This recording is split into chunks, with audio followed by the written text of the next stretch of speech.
אני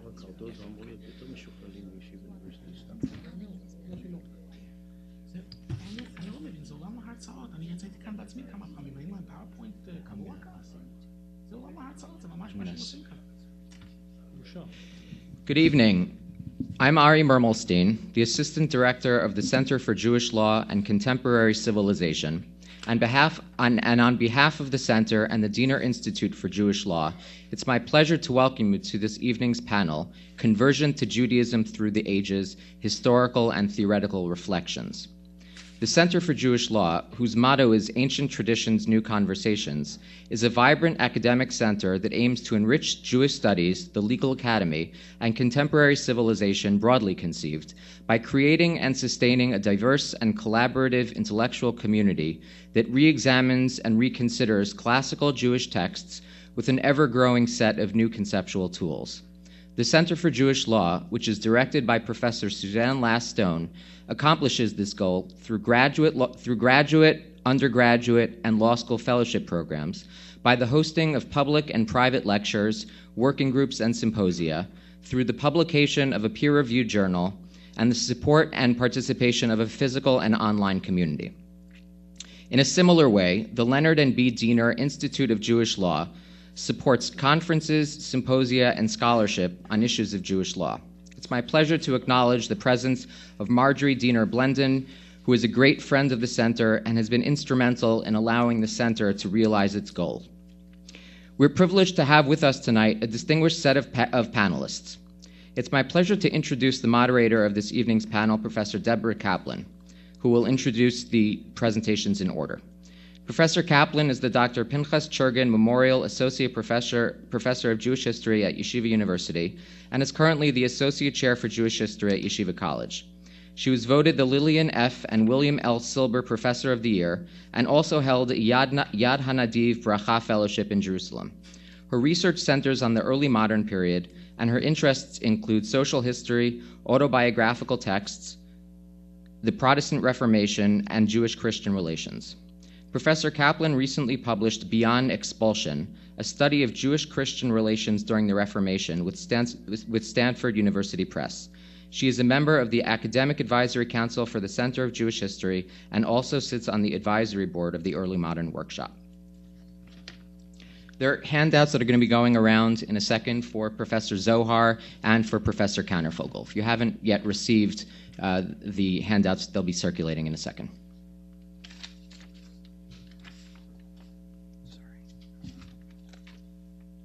Thank you, Professor Mermelstein. Thanks to all of you for coming to what I think will be a wonderful and enlightening evening on a really historically exciting and relevant topic. I'm delighted to introduce our first speaker, my esteemed colleague, Ephraim Kannervogel, who is the E. Billy Ivry Professor of Jewish History at Yeshiva University's Bernard Revel Graduate School of Jewish Studies.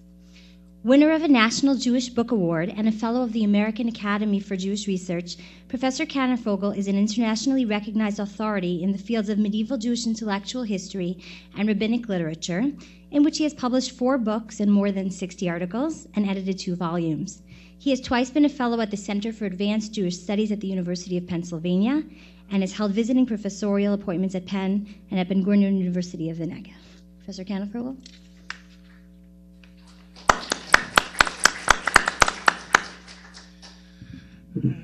Thank you very much, Professor Kaplan. I listened very carefully to the motto of the Institute as Ari described it, and it sounded not only very good, but very effective. My motto is very simple: try to finish on time, and I'm not going to be as good at it, I suspect, as the Institute is at theirs, but we'll try.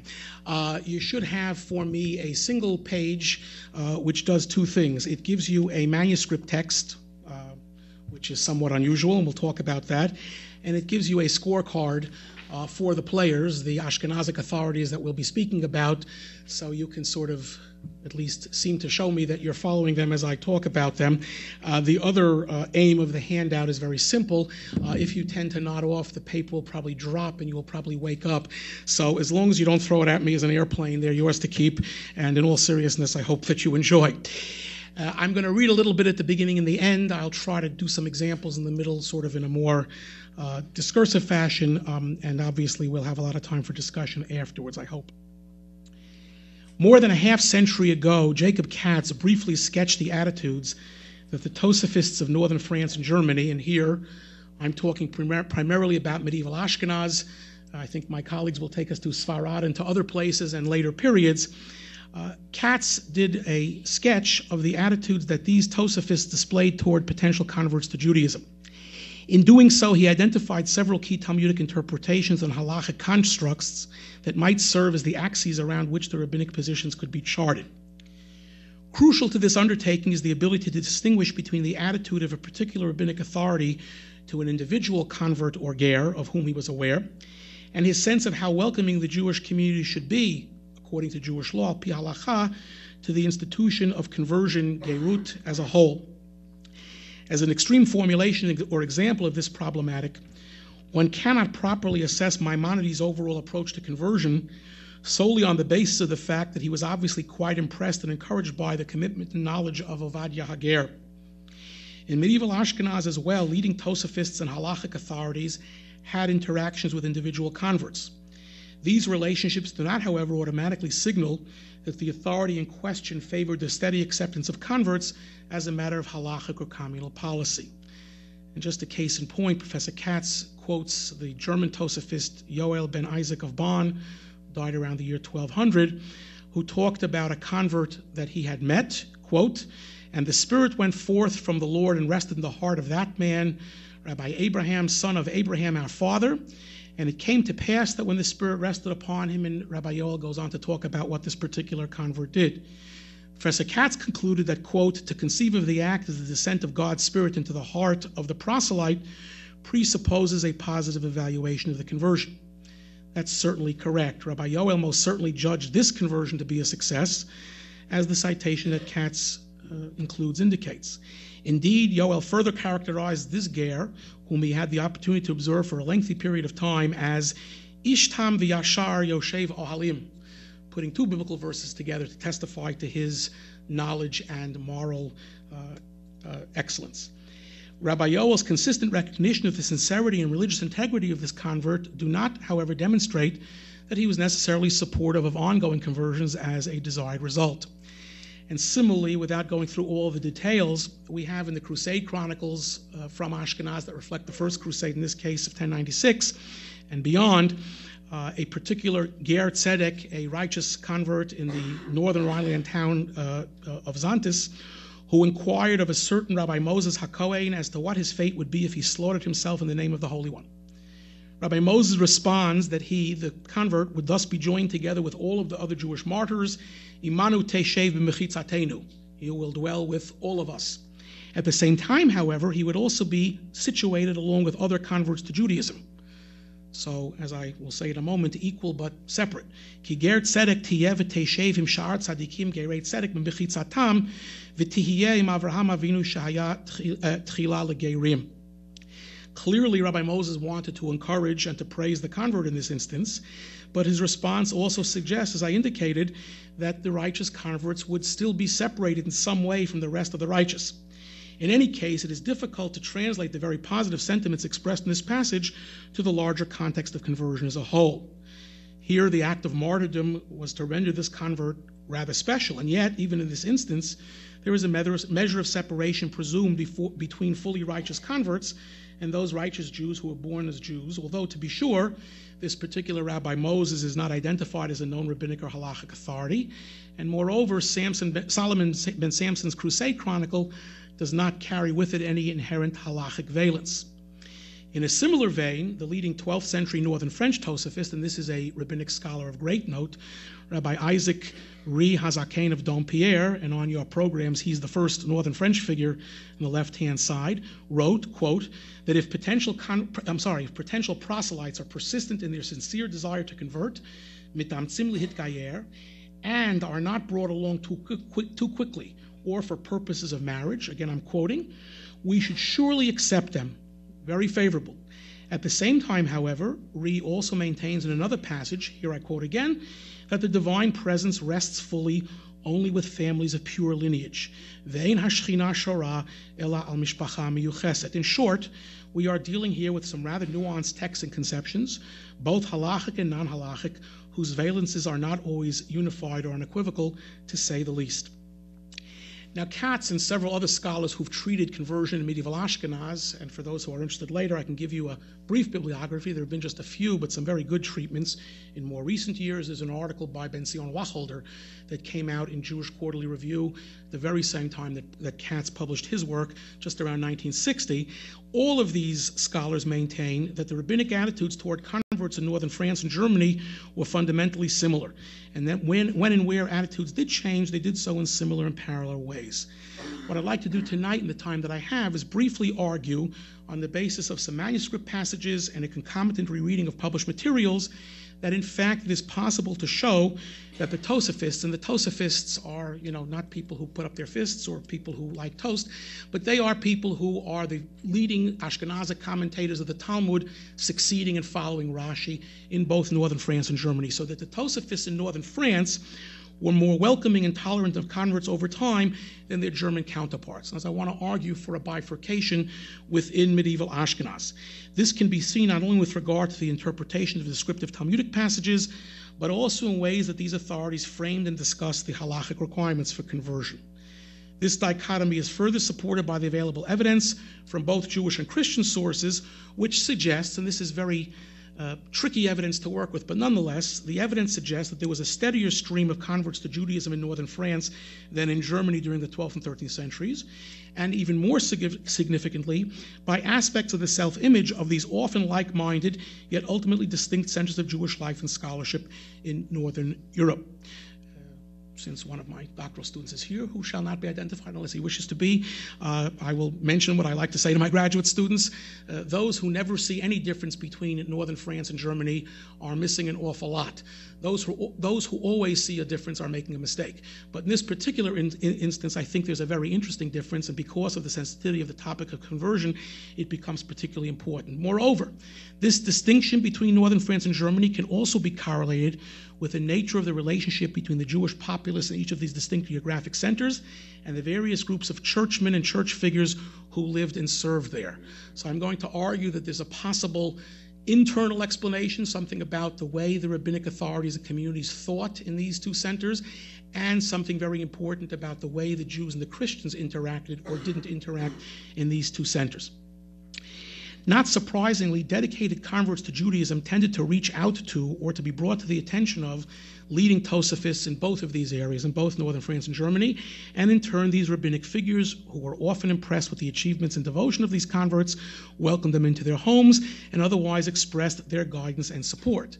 A sharp difference, however, appears in the level of rabbinic involvement with those who sought to convert to Judaism at a point prior to their conversions. In a word, French Tosafists deal with specific questions of what I'll call pre-Geirut cases, people who are candidates for conversion. As far as we can tell, Germans do not. The argument from silence will be lessened by a number of factors, as I will indicate during the talk. We do have plenty instances of German Tosafists who have converts in their home, who decide matters of law for those converts after the conversion. I have exactly one instance of a case in Germany of a convert around the year 1100, of a case in Germany of a convert coming before German rabbinic authorities for pre-conversion guidance. Whereas in northern France, this can be found not commonplace, but this can be found quite frequently. So let me cut to the chase here in order to sort of adhere to my not-so-well-kept motto of finishing on time. And just a second general point, I'll give you the examples. What's also surprising here is that the French Tosafists have not Meiselach in the popular sort of, superficial sense, but they have lots of cases about these converts which they share pre-conversion. The Germans say not a word. That's very odd because in terms of their presentation, German Tosafists are much more likely and much better known for sharing cases. This is my opinion. What's your opinion? When it comes to pre-conversion discussion, again, not a one. And the Frenchmen, who are not such big sharers, they like to sort of intellectually go out on their own, they have cases which in fact do seem to go around a little bit. That again is part of the way I'm going to begin to argue that we're not just dealing with absence of data, but we're dealing with an intended approach here, or an intended difference in approach. Let me give you a good example of a French interaction, and that's the manuscript passage that you have in front of you, which comes from a very interesting gloss of Sefer Mordechai, late 13th century Germany, a manuscript found in the Bishop's Seminary in Vercelli. That's a whole separate other interesting story, not for now, unless you want to ask about it later. But in there we find a case, as I've outlined it for you here. I'm not going to read every word, but the case essentially talks about a maisa, a case, ma'aseh, sheba lifnei ri, where Ri of Dompierre had a potential convert who had been circumcised at night in the presence of 3 judges, except that the 3 judges were not quite kosher for this purpose, since 2 of them were brothers-in-law. They were married to 2 sisters. So you have 2 brothers-in-law and a 3rd judge.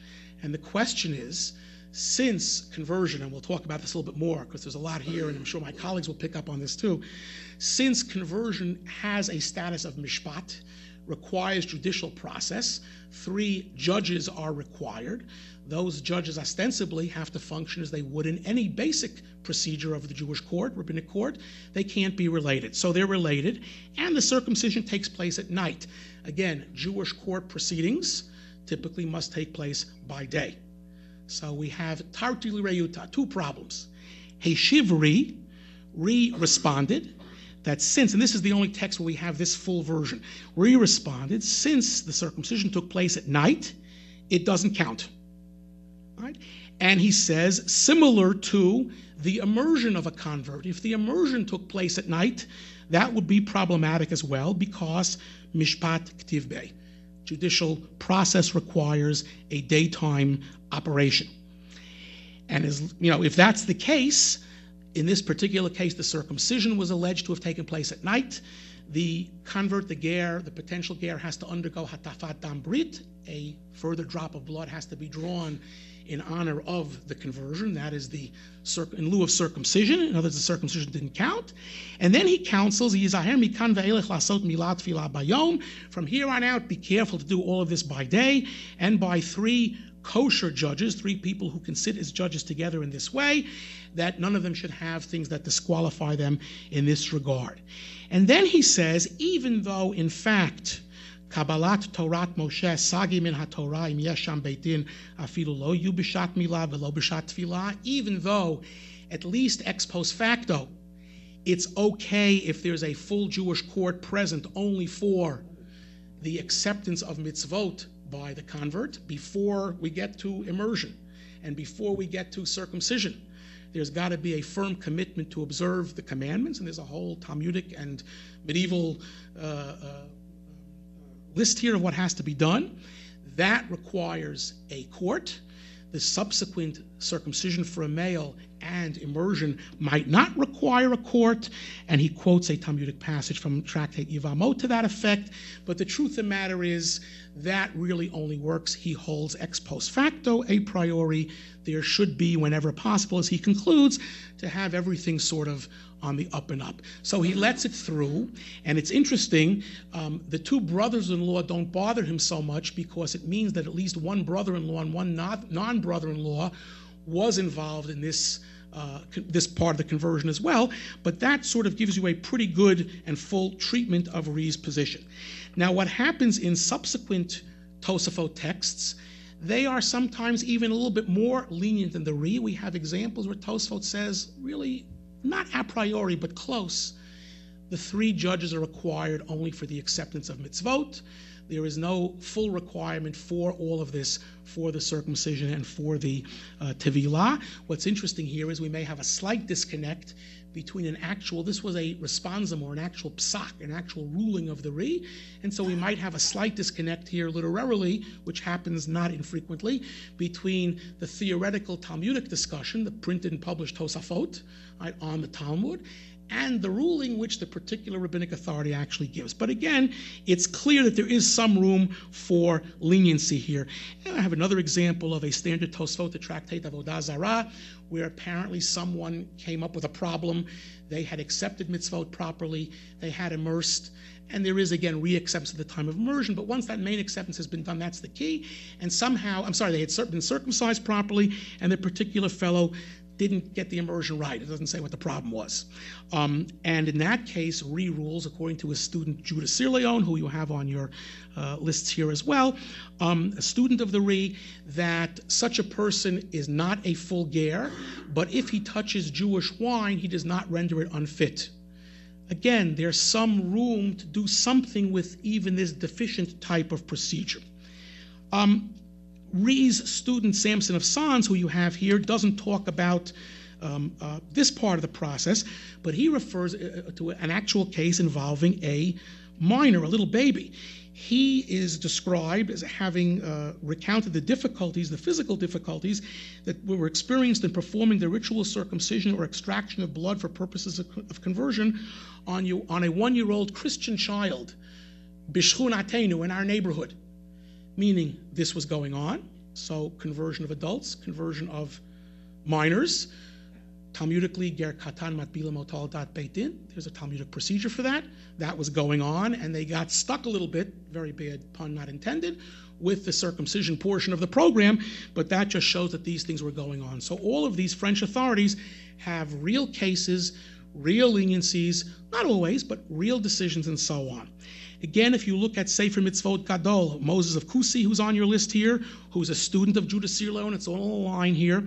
This is a halachic text. He doesn't talk about actual cases, it's prescriptive, but he has a lot of these leniencies as well. And most interestingly, the Talmud in one place says that part of the acceptance portion of the program is that you tell the potential convert, male or female, except for the circumcision, it's all the same. You tell the female, the convert, some of the very difficult punishments and responsibilities. You kind of lay it on very heavy. The Talmud in one place seems to suggest that's in order to perhaps dissuade them. Right? We have to try to dissuade. Moses of Kusi, without citing a particular source, says, well, but that's also in order that if the convert accepts, he shouldn't learn later of things that he accepted that he didn't know about. It's a caveat emptor. That's a much different reasoning in terms of why you explain these various mitzvot. So France, and again, I've pretty much gone down my roster here, not that I'm being graded, France pretty much in the 12th and 13th centuries, rabbinic authorities have actual pre-conversion cases. They sometimes rule leniently. They make accommodations. Ger katan, minor gerim. The very interesting Natanel ben Yosef of Shinon is quoted in Tosfot. Tosfot asks at one point, well, we know you really do need a court of 3 for the acceptance of mitzvot. Today, our courts may not be qualified to do this. And Tosfot says somewhat remarkably 2 answers. One is, it's like lending money. Really, you need experts to do that too, to judge those cases. But if we don't allow courts to sit, lenders won't lend because they'll never be able to get their money back if there's a problem. Shelo tinol delet bifnei lavin, says Tosfot, for the same reason, 3 judges can serve, even if they don't have, when I say expertise, they're qualified, but they don't have to be super qualified, whatever that means. They don't have to have smicha of the original Palestinian sense of the temple period. Why? Kedei shelo tinol delet bifnei gerim. We don't want to slam the door in the face of converts. That's a very French statement. And Natanel of Shinon adds, the verse in the Torah that talks about gerim in one place says, L'dorotechem. It's a permanent possibility. It has to be viable and possible in every generation. We will not turn off the pipeline according to the Torah itself. Very interesting. If I go to Germany just for a minute or two and sort of give you the other side, we see a very different picture. And again, if you just go through your roster now, Eliezer ben Nathan of Mainz, Ra'avan, again, a little bit older than the Ri, has 2 discussions of problems of conversion. One of them is only about the Talmudic sugya. It never gets out of a discussion of the Talmud. There are no actual cases. And there's a question that his son-in-law asked him, his learned son-in-law asked. One sugya in the Talmud says that we should dissuade the converts from converting by telling them some of these difficult requirements. And there's another sugya later in the same tractate, Yevamot, which says we don't want to look like we're discouraging conversion too much. There's some kind of a contradiction. Basically, Ra'avan says, well, there's a difference in circumstance. It's talking about different cases, fundamentally different cases. He doesn't begin to suggest, as Moses of Kusi does, perhaps the insisting on telling him the punishments is not just about dissuading him. Perhaps it's about fairness. Perhaps it's to make sure that he knows what he has to know. He doesn't see that at all. He sticks with the Talmud. We're telling him these hard things in order to dissuade him. That happens again in a completely different sugya where he sticks with this Talmudic formulation. He includes a very brief paraphrase of the sugya in Ketubot that minor converts can be converted without any cases. And he concludes, however, his whole discussion with a brief paraphrase of the Talmudic discussion in Yevamot 48b, which is a bright on the theme of why Gerim suffer and are downtrodden at this time. So it's a much less, happy is not the right word, but it's a much different picture. What's even more interesting is his grandson, Ravia, who's on your list here, who dies in 1225, and again, parallel in time to some of the figures that we've discussed. Ravia actually says that the sugya of ger katan, of converting minor children, as we understand it, does not apply.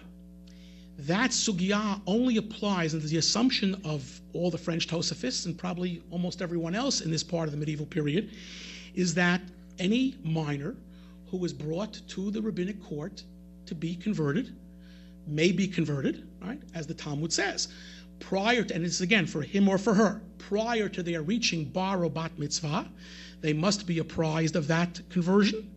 If they don't demur, their conversion is 100% good. If they were not told and do demur, it's canceled. But ger katan is available. Again, interesting issues in modern times. Does it depend who will raise the young ger? Does it depend, as we had Samson of Sons in our neighborhood? It was apparently a community project. Who will raise the child and so on. But this institution is certainly on the books. Ravia says, not quite as we would think. This only applies to a young child who comes before the court himself or herself and says, I would like to be a Jew. So the 1-year-old baby in Sons doesn't have a shot in Germany. Not the 2-year-old, not the 3-year-old. Perhaps a very bright 9 or 10 or 11-year-old, but only in such a case is it possible to convert that child as a ger katan, according to this sugya.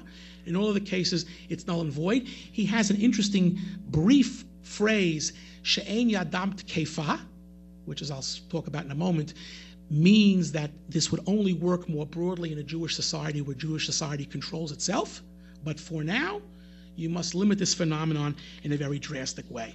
Just one or two other German examples, and we'll wrap it all up.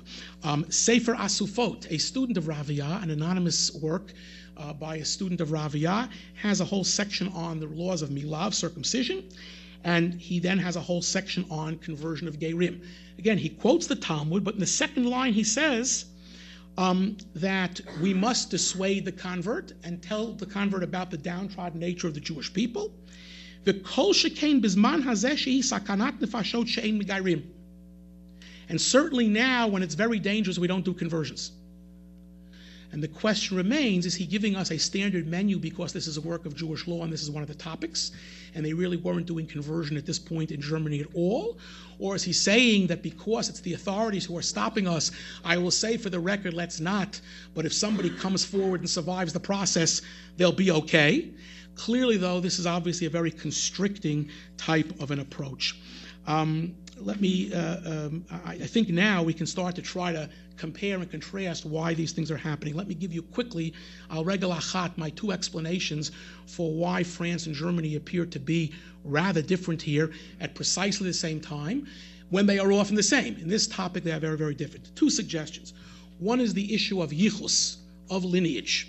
And here I'll just refer you to the work of my very distinguished colleague in Jerusalem, Avram Grossman, who's written extensively in several different places about the value of not pure lineage in the completely removed sense, but in valuing Jewish lineage in medieval Ashkenaz. And Grossman argues that this was true for all of Ashkenazic communities in France and in Germany, but the prize goes to the Germans. The German community in the medieval period valued this issue of pure lineage more so than anyone else. You already heard the case of the convert who was a martyr. You'll get a big reward, maybe bigger than us, but you'll be with all of us in the section for Gerim. Not said quite that nastily, mind you, but it's getting there. Ri is aware of the Talmudic expression which says that Shekhinah only appears to mishpachot miyuchasot, which doesn't mean there are no gerim, but a very fine lineage.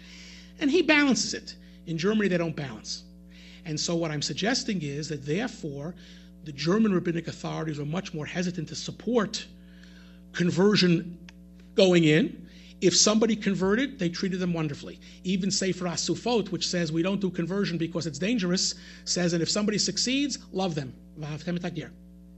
But pre-Geirut counseling and guidance and leniency are not part of the German menu. The last point is perhaps, to my mind, even the more important point here, and that is we have, as I'm sure most of you know, conversion to Judaism in the medieval period, and in some places beyond, was a very heavily punishable offense. Church legislation, imperial legislation, local clergy, doctrinal material, up and down the line. However, it's only in German rabbinic sources that we have any explicit mention of these threats. I mentioned the Asufot. It's very dangerous now. Sefer Hasidim has a passage where a community tried to go through with a conversion, and they couldn't circumcise the convert because they were afraid. Pachadu b'nei ha'ir. They were afraid. They kind of backed off. We have several other examples of explicit. Mayor of Rothenburg at one point says that only 1 in 1,000, the chance of not being burned at the stake for converting someone to Judaism, 1 in 1,000 you'll get away with it. Again, he studied in northern France, but this is a German locale where he makes this statement.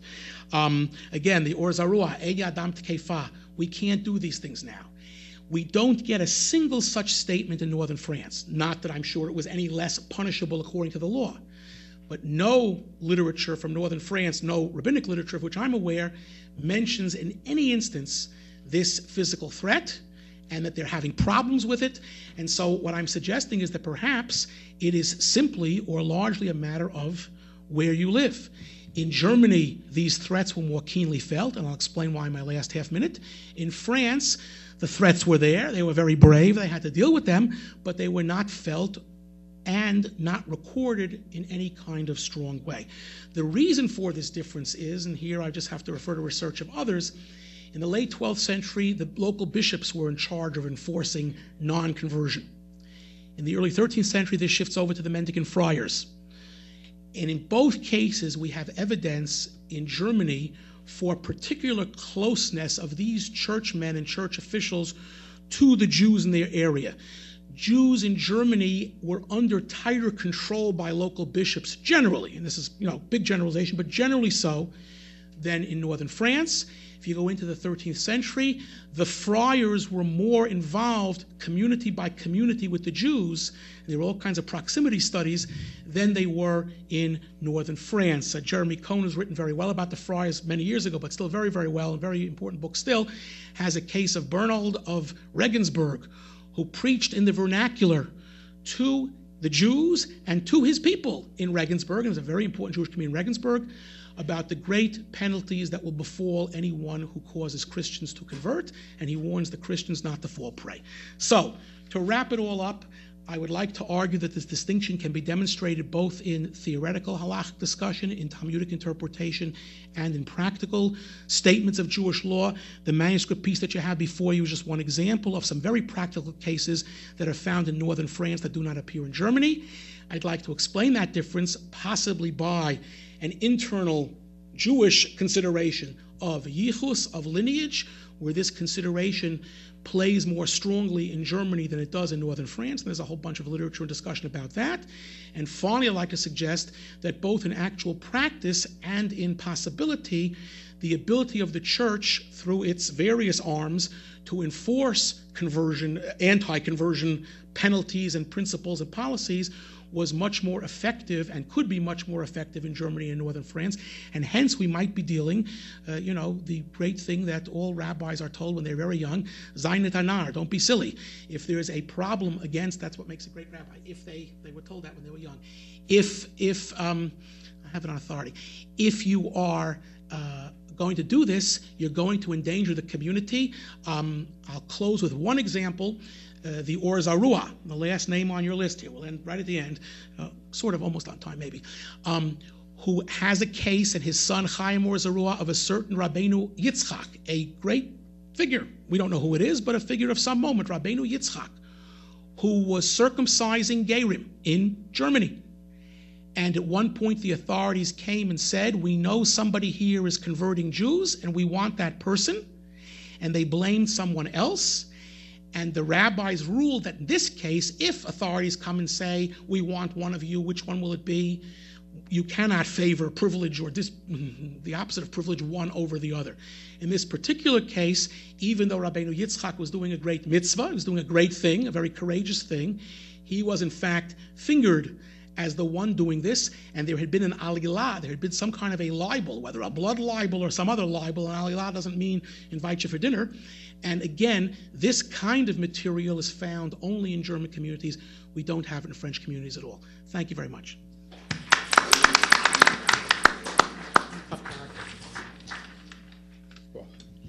Thank you, Professor Kannervogel.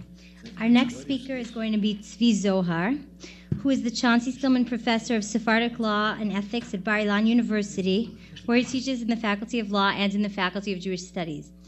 Professor Zohar is a Senior Research Fellow at the Shalom Hartman Institute of Advanced Judaic Studies in Jerusalem, where he heads the Alan A. and Lorraine Fisher Family Center for Contemporary Halacha. He was also a founding faculty member of PAIDEA, the European Institute for Jewish Studies in Sweden. Professor Zohar is interested in all aspects of Jewish life and thought, especially in modern times. His areas of special research and teaching competence include the sociology, anthropology, and history of Jewish law and halakha, the culture and creativity of Sephardic Oriental rabbis in modern times, and the history of the Jews of the Middle East in modern times. So we're going to be jumping continents and also a couple of centuries. Professor Zohar.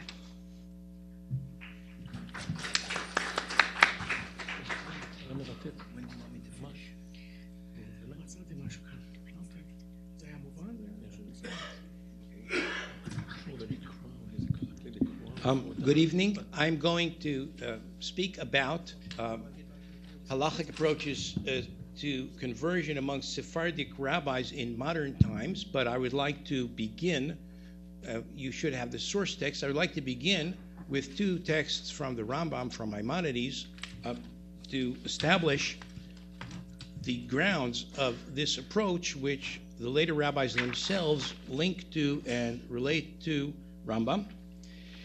In general, the ideal ger, the ideal convert, is the ideal Jew. Sincere, devout, observant, intelligence, with a wonderful sense of humor, just the kind of person you would want your daughter to marry.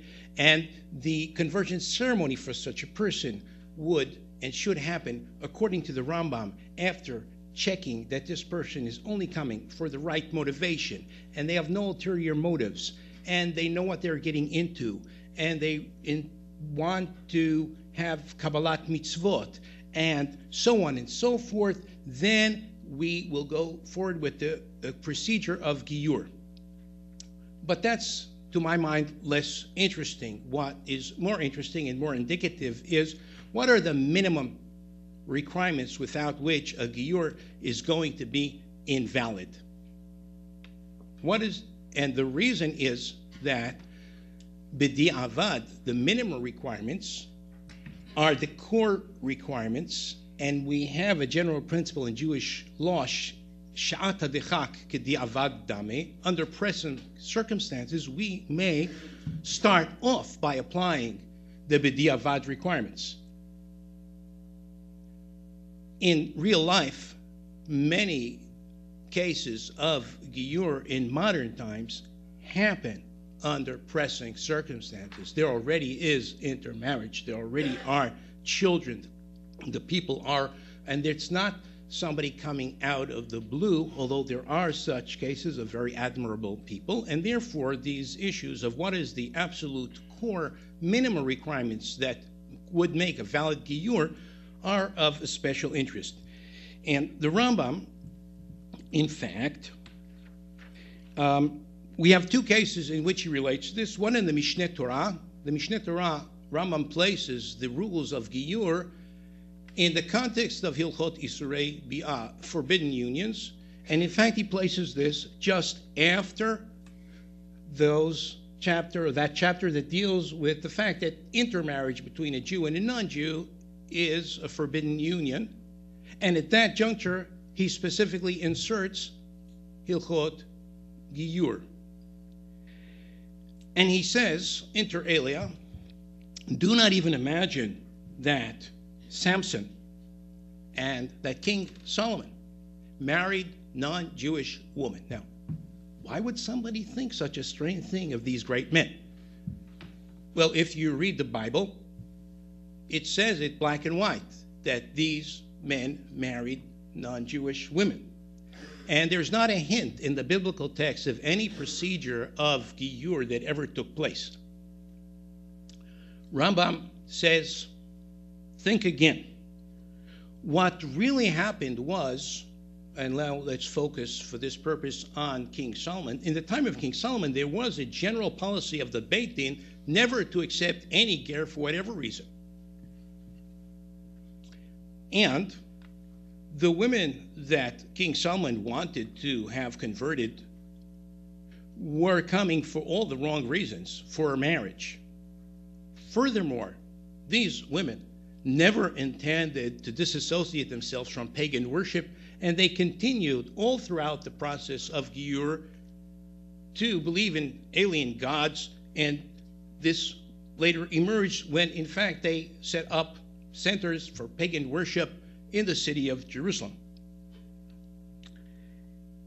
Nevertheless, says Rambam, since these women went through the basic core procedure of Giyur, they were Jewish. They were sinning Jews. They were pagan Jews. But Yehudi, Afal Pi Shechata Yisrael, these women were therefore Jewish, and it's better, we learn from this context, for a Jewish man to be married to a sinning Jewess, to a Jewess who worships alien gods, than to be in a situation of intermarriage.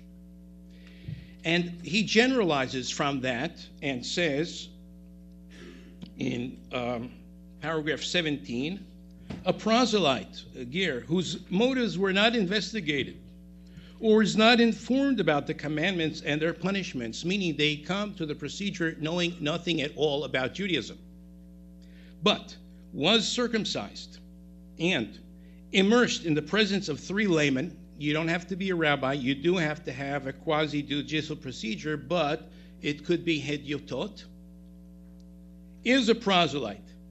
Even if it becomes known that he became a proselyte for some ulterior motive, he has exited from the Gentile group once he was circumcised and immersed. Rambam says he should be regarded with reservation, but what this apparently means at most is that we, everything else being equal, would not want him to marry into our group, because he says that if he once again worships idols, he is an apostate Israelite whose betrothal is valid. In fact, this Talmudic text where we learn that a person who converted and immediately afterwards reverted to pagan behavior and then betrothed the Jewish woman, or vice versa, a non-Jewish woman who went through this procedure and then had kiddushin with a Jewish man, the kiddushin are valid. This is the case where we learn that such is also for a Jew by birth. And we are commanded to return his lost property to him. Okay, the mitzvah, say the positive commandment of returning a lost property applies to this person. Therefore, their conversion is not in doubt. Therefore, Shimshon and King Solomon were validly married to halachically Jewish women, albeit women who had no information at all about Torah and mitzvot before their conversion. Their motivation was very poor and was not even checked into, because Shlomo knew what the result would be. And that is the minimum core possibility of Giyur. Furthermore, in a responsum of the Rambam, which you have on the next page, he discusses a young Jewish man, who bought a young female slave on the slave market. Okay, we're talking about the framework of slavery which existed throughout the ancient world in the medieval times. And it was later rumored that he was having relations with her, sexual, intimate relations. And the community in which this person resided asked the Rambam, what should we do? And the Rambam says, well, you can't let this kind of thing go on. There should be a choice to this young man. Either he sells her back on the slave market, or he frees her and releases her, whereupon a person who is in that status of Evet Kanani, Shifcha Kananit, becomes Jewish, and then he marries her. In fact, says the Rambam, the second solution for him to free her and for them to get married, and now they're a fine Jewish couple, is the preferred solution, and I have ruled such in previous instances that came to my attention. True, says the Rambam, for them to get married, we would have to go against an explicit Mishnah, which says that if a Jewish man was suspected of having sexual relations with a non-Jewish woman, and she later converted, she is now unquestionably a Jewess, but she should please marry somebody else and not him. So, Rambam says, it's true, the Mishnah says that. However, in such cases, we overrule the Mishnah. We don't follow the Mishnah. We encourage the persons to get married as man and wife afterwards. And the reasons we do this, and here he brings in a very strong array of reasons. For instance, takanat hashavim, the encouragement of penitence. Okay, which in the Mishnah we find rabbis made certain permissions for a person who wants to be about teshuvah, to repent from a certain sin. The rabbis enable them to do so, even cutting corners in other existing halachot. Here too, a person who is intermarried and wants to have their partner converted, in this matter is about teshuvah. About teshuvah doesn't mean an all or nothing situation. You are observing nothing, now you're observing 100%. On this matter, this person wants to repent. They want to have a Jewish family. Both couples will be Jewish. We, the rabbis, it's our obligation, mipenei takanat hashavim, to enable them to convert and to marry. Another consideration taken from Yom Kippur and rules of forbidden food, he should rather eat gravy than the fat itself, meaning we follow the principle of the lesser evil.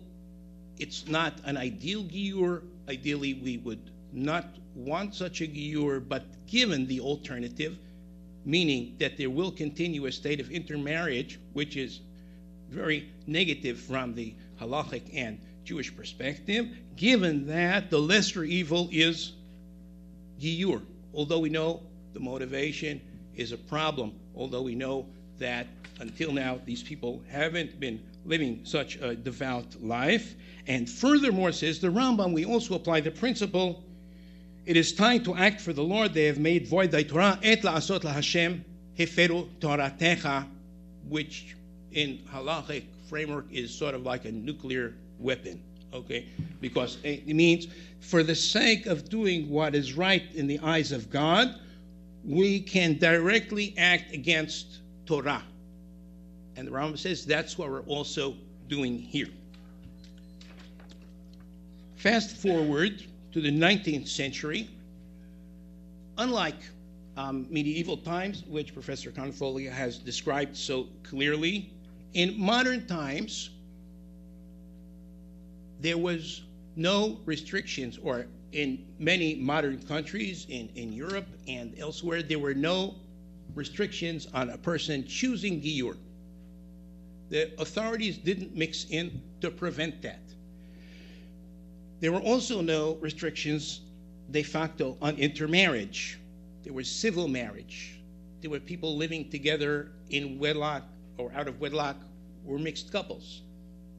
So the question raised itself in modern times, given the fact that we have many, many cases of intermarriage, and given the fact that Giyur is permitted by the authorities of the countries in which Jews live, would it be a good idea to solve intermarriage by Giyur?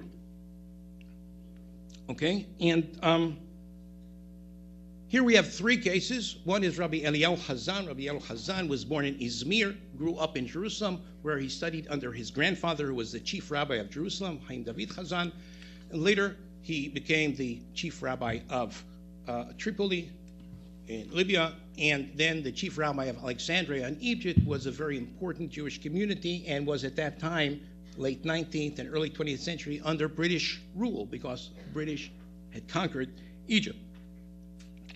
And he was asked, with regard to the case of a community leader who had been living for many years in a conjugal relationship with a non-Jewish woman.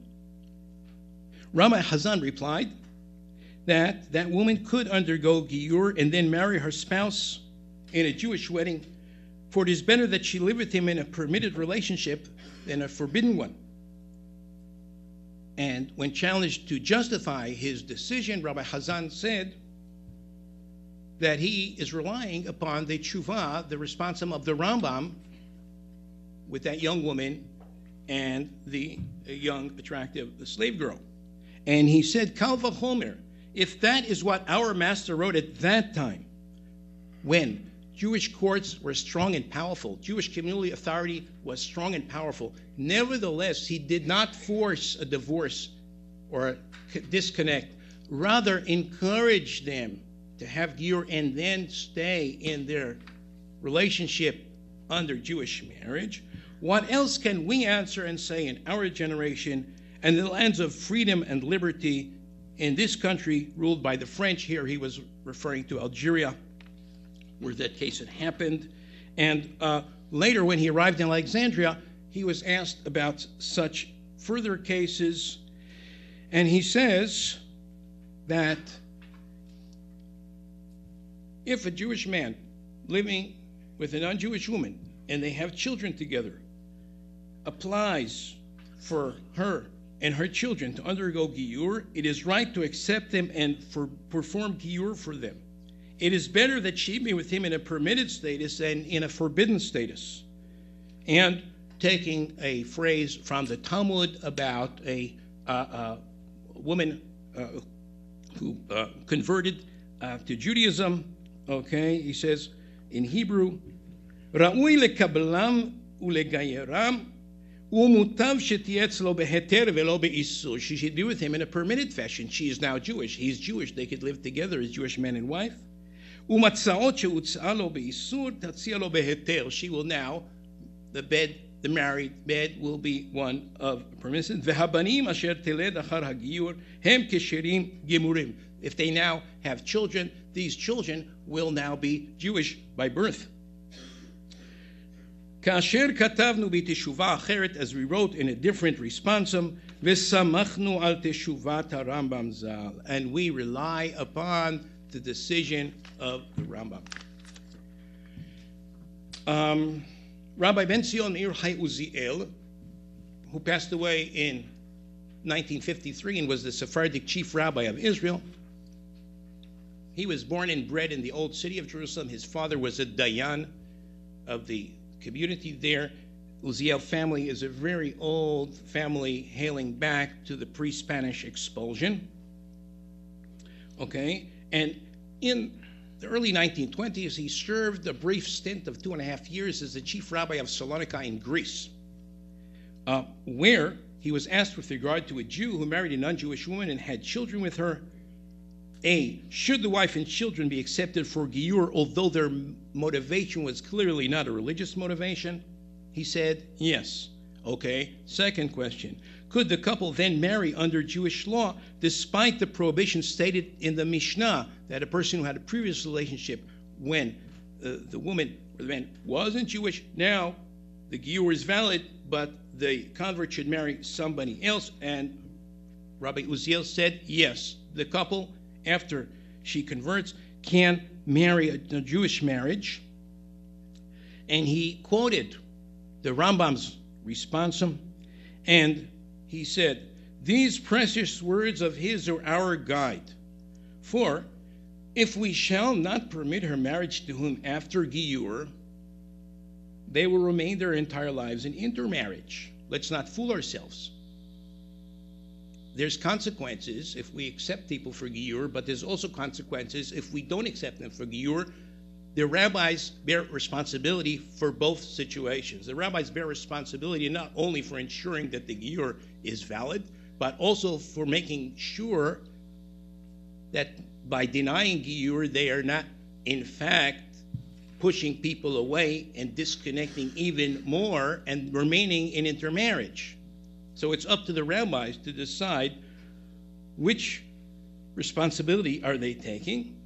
And he says, if we shall not permit her marriage to him after Giyur, there won't be any Giyur, because it's a package deal. Why is she getting Giyur? So that she could then stay together with her husband as a Jewish wife, and their children will have Giyur and will be Jewish children. But if we don't do that, they will remain their entire lives in intermarriage, and their offspring will be children of that mixture, uprooted from the soil of Israel. Meaning, although the father is Jewish and the mother is non-Jewish, technically speaking, the children are not Jewish according to halakha. We, says Rabbi Uziel, have a responsibility to try to include those children in. And we can do that if we accept their mother and them for Giyur, because the fact that a person has a Jewish father puts them on our radar as persons that we are responsible for. Okay? So first, I'll read the two sections in Hebrew that are in bold with regard to the acceptance for Giyur. Mitzvah alehem, on the rabbis, lekarvam, to bring near these people, ulachnisam bivrit Torat Yisrael, ulehotzi nega hata'arovet. By doing this, the rabbis will be able to overcome the problems of intermarriage, because once there's Giyur, that couple is no longer intermarried. Further, he says, can they then get married afterwards? Yes, he says, we follow the guidance of Rambam. Okay. She'im lo natir nisu'eha imo, should be achrei geruta, yisha'aru nisu'im kol yemehem begeruta. They will stay remaining in an intermarriage. U'binehem yu ta'arovot ne'akarim me'ademat Yisrael. And this is something that we rabbis have to take responsibility to overcome, and we can do that by enabling Giyur. Finally, the third case, which is my last case, is Rabbi Moshe HaKohen of Jerba. Jerba is an island off the coast of Tunisia, was the frummest place in North Africa. Okay, you couldn't get more frum than Jerba. Jerba effectively barred the entrance of Alliance schools because they were afraid of the influence of those schools on the religiosity of the children. Rabbi Moshe HaKohen, who was a rabbi of the chief rabbi of one of the two communities in Jerba, moved to Israel in 1958 and served as Dayan in Tiberias. He passed away in 1966, so we know that this case that he's talking about, or this issue, is an issue that he says he faced in Israel. It's sometime between 1958 and 1966. Let's say, for the purpose of simplicity, 1960. And he says, many Jews married Gentile women after the Second World War and have fathered sons and daughters with them. Many of those people came to Israel after the war. According to the law, halakha, the children's status follows that of their Gentile mother. They are not Jewish. When they come to Israel, the husband brings the children for Giyur, sometimes with their mother and sometimes on their own. The trouble is that they reside in places in which the people, meaning the Jews, the Israeli Jews, do not observe the tradition. They eat forbidden foods and desecrate the Shabbat and holidays. It is clear that after the Giyur, if we do have Giyur for them, they will behave similarly to the Jews among whom they live, since it's almost impossible for them to be observant. So let's not fool ourselves. The question is, are we allowed and should we follow a policy of halachic giyur for such families in which we know that the Jewish partner is not observant, and that after giyur, in real life, the wife and the children are not going to be frum? Rabbi Moshe HaKohen, prima facie, at first glance, said, nothing doing. Since we know that these people are not going to be observant, we cannot accept them for giyur. However, he then reconsidered. Why did he reconsider? Because he reread very carefully the section from Mishneh Torah that I read with you about the wives of Solomon. And he says it's obvious that Kabbalat mitzvot that we require cannot mean an intention to observe the mitzvot. Obviously, the wives of Shimshon and Shlomo did not have that intention. They were before and after believing in Avodah Zarah, in pagan worship. So the meaning of Kabbalat mitzvot that we accept from a ger has to be something else. And therefore, he writes, accepting commandments does not mean that he must commit himself to observe all the commandments. Rather, it means that he accepts all the commandments of the Torah in the sense that if he transgresses, he will be liable for such punishment as he deserves. And so, we do not care if at the time that he accepts the commandments, he intends to transgress a particular commandment and accept the punishment. This is not considered a flaw in his acceptance of commandments. What bearing does this have on the issue at hand? He says what we do want to know is, and now we're going to the last page, we do want to know that this person sincerely intends to become Jewish. Sincere intention to become Jewish and sincere intention to become frum is not the same thing. And he says, okay, in Hebrew, Ikar hagerut tzricha liot belev shalem shechefzo uretzono of the convert likanes likehal Yisrael belev uvenefesh chafetza. And we have to have some indication that this person actually sees themselves as having joined the Jewish people. They have to behave afterwards Jewishly in a way that we could note is Jewish, although it may not be from Jewish. And he says the same thing must have happened with the wives of Shlomo and Shimshon, right? They didn't believe that in monotheism because they also believed in Avodah Zarah, but they must have done some other thing. Maybe they lit Shabbos candles, right? So, Mishtama hayu noagim minhag yahadut achar kach nigla sodam shayu uvdim Avodah Zarah shelahem. Okay, but they are Jewish. And then he says, let's look at these women, these non-Jewish women who are now living in Israel as part of an intermarried couple in Israeli secular society. In our time, the great majority of non-Jewish women who undergo giyur were behaving in several matters as Jewesses even before their giyur, from the time they're married to Jewish husbands. Why? Because everybody in Israel has a Seder Pesach. Okay? Almost everybody in Israel fasts or refrains from doing certain things on Yom Kippur. Almost everybody in Israel has a Brit Milah for their children. Okay, there's a wonderful book, highly recommended by Professor Asher Cohen of Bar Ilan University, called Yehudim Lo Yehudim. Okay, Jewish non-Jews. Okay, in which he does field research about people who came to Israel from the former Soviet Union, and he begins this book with a wonderful story. The story is that certain gentleman who he had been in contact with for some time, Sasha, says, calls him up, he says, look, Asher, my son had a baby, and we're going to have a bris. I want to say some few words at the bris. Now, it's true everybody there is going to understand Russian, but I feel since we're now living in Israel, I should say these words in Hebrew. Could you please help me? And Asher Cohen says that in the book, okay, that he was frankly very surprised because he knew that Sasser's wife was non-Jewish. Their sons were non-Jewish, technically, halachically. They had married women who were also in that same status, and therefore this grandchild was not Jewish according to halacha. But it didn't even cross any of these people's minds not to have a brit.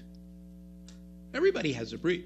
Okay, so, he says, therefore, getting back to Israel, this time in 1960, since non-Jewish people who are involved in intermarriage frequently do a lot of things that are Jewish.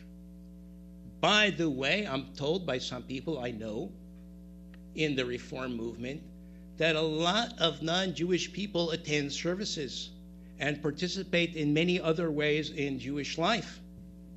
Now, let's say such a person wants to have Giyur. Okay, they're already doing things. And therefore, according to the above, says Rabbi Moshe HaKohen, such women should be accepted for Giyur to save the Jewish husband some transgressions entailed by intermarriage, and to save the children that will be born to them, and to perform Giyur for those children already born to them, to bring the entire family under the wings of the Shekhinah, so that none of us be banished. Leval yidach mimenu nidach. The wings of the Shekhinah are broad enough to encompass converts in the cases of intermarried families who are not going to be frum. Thank you very much.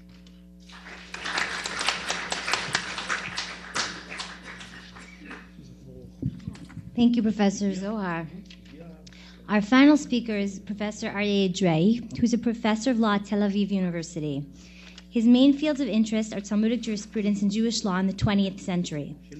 Professor Drey earns an LLB, LLM, and PhD at the Hebrew University of Jerusalem and did postdoctoral work as a Harry Starr Fellow at the Center for Jewish Studies at Harvard University. He has served as a visiting professor at the University of Toronto Law School, Cardozo Law School, and most recently as the Gruss Professor of Talmudic Law at the University of Pennsylvania. He was also a senior fellow at the Institute of Advanced Studies at the Hebrew University of Jerusalem in 2005. And Professor Drey will be using a PowerPoint presentation rather than a handout, so you should pay attention to that. Thanks.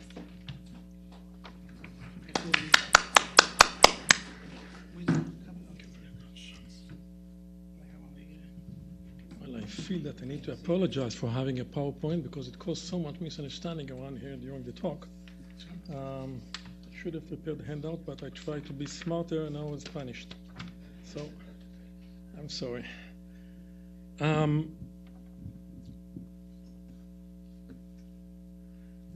probably start with where Professor Zohar ended. I'll start where Professor Zohar ended. The Russian Jews in Israel today, or the Russian non-Jews in Israel today, and the question of Giyur caused tremendous debate and misunderstanding, and I would say a heated debate in Israel. Many rabbis try to initiate a conversion for those Jews and help them assimilate into the Jewish community, while many other rabbis try to prevent that process and are very much against it.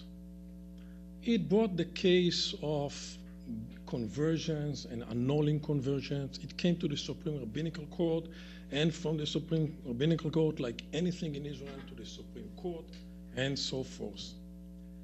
I want to look at the historical roots of this debate, where it comes from. Now, Talmudic sources about conversion, if you read them carefully, or even if you just go through, there is an ambiguity about what exactly Giyur is, what exactly conversion is, and how exactly it should be done. And that ambiguity continues to Maimonides. Now, ambiguities in Talmud is something that we used to. This is part of the thing. This is what it is about. Maimonides tries to be clear. When he has ambiguities, he probably has a reason. Now, we just heard from Professor Zohar the beautiful story of Maimonides when he talks about Giyur with the wives of Shimshon and Shlomo, but which is, of course, a question, why does Maimonides in his law talks about those stories? It's a law, not a story, but that's another story. But these stories comes in between two chapters, chapter 13 and chapter 14, which again, if you read them carefully, you'll get confused about what exactly Giyur is according to Maimonides and how it exactly should be conducted according to Maimonides. Now, it is clear from the Talmud, and so from Maimonides, that, and the Talmud says this explicitly, that there are two aspects of Giyur: joining the community and joining the religion. Those two aspects come together, and you cannot distinguish between them. It's impossible in Jewish tradition to distinguish between the community and the religion. You cannot join the religion and remain within another community, or vice versa. It is clear from the Talmud that the conversion has two aspects of some bodily process and some mental process. There is a circumcision and an immersion, and there is a mental process. It is clear. But there is some ambiguities with regard to the mental process, to the awareness, to the intent. What exactly do we require? What exactly do we expect? And those ambiguities lies on, one, the motivation. What should be the motivation? When the Talmud says explicitly that if the motivation is the wrong motivation, this is not good, although maybe it will be valid conversion, but shouldn't be done.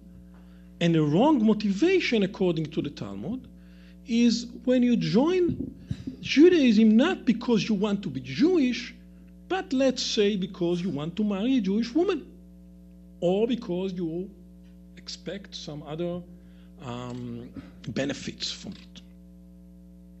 The other side of intent or awareness, the mental part of conversion, which is not so clear in the Talmud, is the idea of accepting the yoke, accepting the mitzvot. The Talmud, surprisingly, you might think, or not, doesn't talk so clearly about what is that exactly. He talks about modi'in oto, we inform him the mitzvot. The Talmud talks about we inform him some of the mitzvot, we inform him the punishments, we inform him the rewards. It is not exactly so clear. It might be that it's not necessarily so clear because maybe at ancient times, once you join the Jewish community and you're there, it was quite obvious what you're doing. You do what everyone is doing. Maybe that's the reason. At least in later generations, this could be the explanation. But in modern time, and this is where I think the problem, the real issues starts in modern time, when we have new phenomena, new types, I would say, or new characters of Jews. A Jewish character that we will not fully know previously. The level of his commitment to mitzvot is somewhat diverse, different levels. The religion lost its power. Civil marriage is an option. Some places it's already must. It's a law.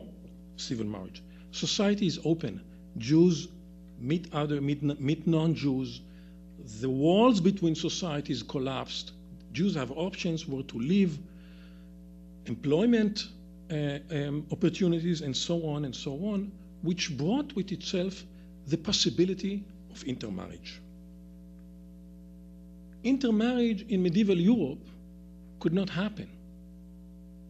You had to marry within your faith. So if a non-Jew wanted to marry a Jew, one of them had to convert. Otherwise, they could not marry. In modern time, after emancipation, it is a possibility for mixed marriage. So now, the married couple, and this is the new phenomenon, the new issue, the married couple come together. They are married, and they together come and say, we want to join the Jewish community. And this is the easy part, I would say, of the story. But the more difficult part of the story is that it's clear to everyone that this couple, this Jew and non-Jew that are married outside of the religion, outside of the community, this couple is living not exactly as a traditional Jewish family. And now they want to join the community for certain reasons, and they might be committed to some extent to some Jewish rituals or lifestyles, but basically they are not going to change significantly their lifestyle. And the question is, should we let them in? That's the question. And now, contrary to medieval time, which we heard from Professor Karnafogel's, how hard he has to dig in order to find an example here and there, when it comes to modern time, because of the reason which I just mentioned, there are so many sources. And I want to look at few sources which I think identify the debate, and I think looking at conversion in modern time and the debate between the rabbis in 19th century and later on 20th century, the debate between the rabbis on the issue on conversions is a window into understanding what's going on in Jewish society at that period of time.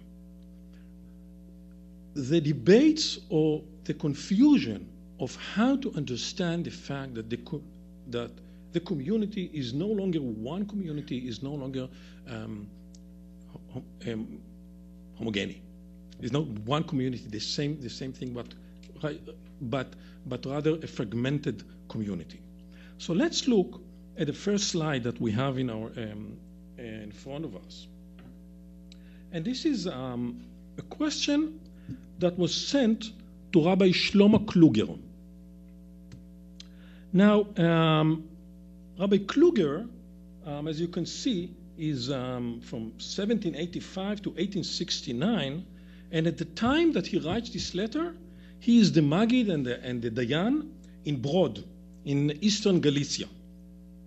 So it's basically around the middle 19th century, and he gets a letter from a rabbi in a local, in another town, that this other rabbi got a letter from a rabbi in Germany asking the question. And the question is, he says, a question posed to me in Germany and France where the new law exists. The new law exists. It's not yet in Galicia, but it's in Germany and France. The new law exists, meaning a Jew can marry a non-Jew. Mixed marriage is possibility by law. And there was an episode in which a person's son was a soldier and intermingled with non-Jew, and he fell in love and then returned with her to his father's house, and her intent is to convert. They want to know if I agree. Now, Kluger is a citizen of the Austro-Hungarian Empire, and he knows what's going on in Germany. He knows the changing of the status of the Jews out there.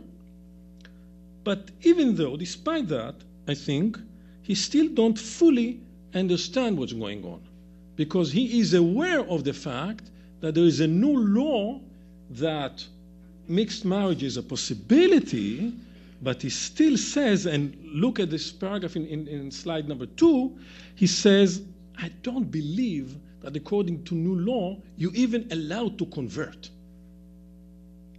Right? He doesn't believe. So everything he's going to say from here on is under assuming that you are allowed to convert according to the law, but he's not fully sure that it can really be.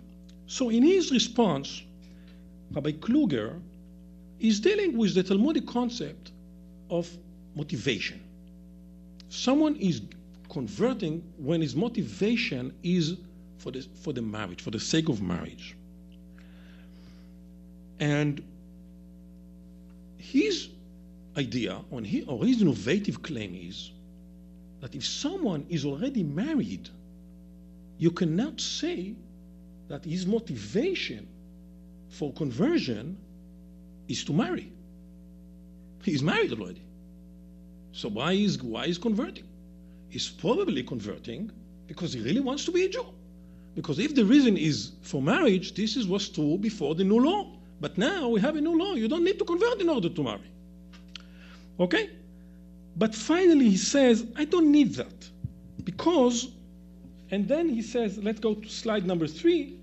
He says, since he is flightly, he's going with a non-Jewish girl, and if we don't permit it, he will return with her to her religion, which is close to apostasy.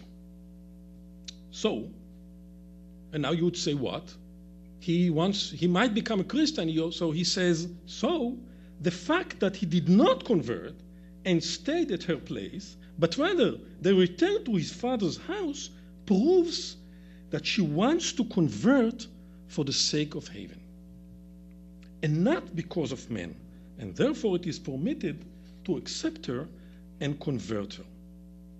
And then in the next slide, after the rabbi that got the letter was amazed from this idea, and he appealed and tried to challenge the rabbi, so Rabbi Kluger. So Rabbi Kluger keeps on and telling him, for if he wanted to, he could convert from Judaism and remain in the local of the Gentile woman who forced him to come to his father's house.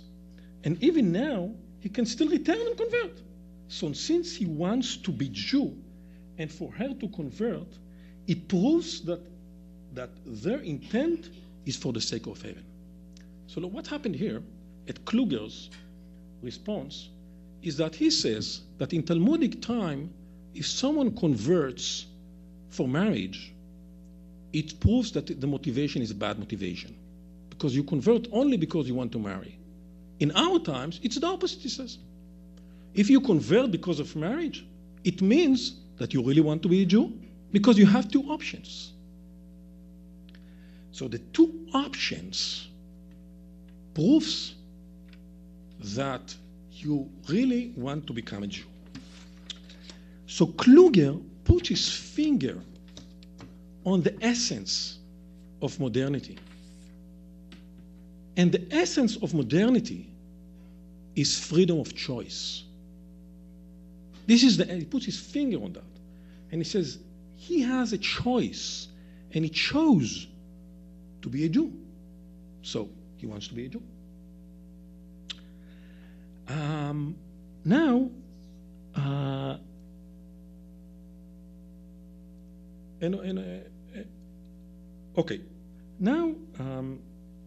So as I said, what tipped the scales in his mind is the freedom of choice and the fact that they chose to join the Jewish community. Now, so this responsa is a very important responsa which everyone later on quotes. It becomes like a cornerstone in the debate until today. Now, in the other side, geographically not far from there, from where he writes this letter, approximately 45 years later, there is another responsa by Rabbi Shmelkes. Rabbi Schmelkes is, again, a leading scholar, a leading rabbi of the period, Shut Bet Yitzchak, and he writes this letter 45 years later, completely to the extreme other side, and he says the following. We are slide number 5, right?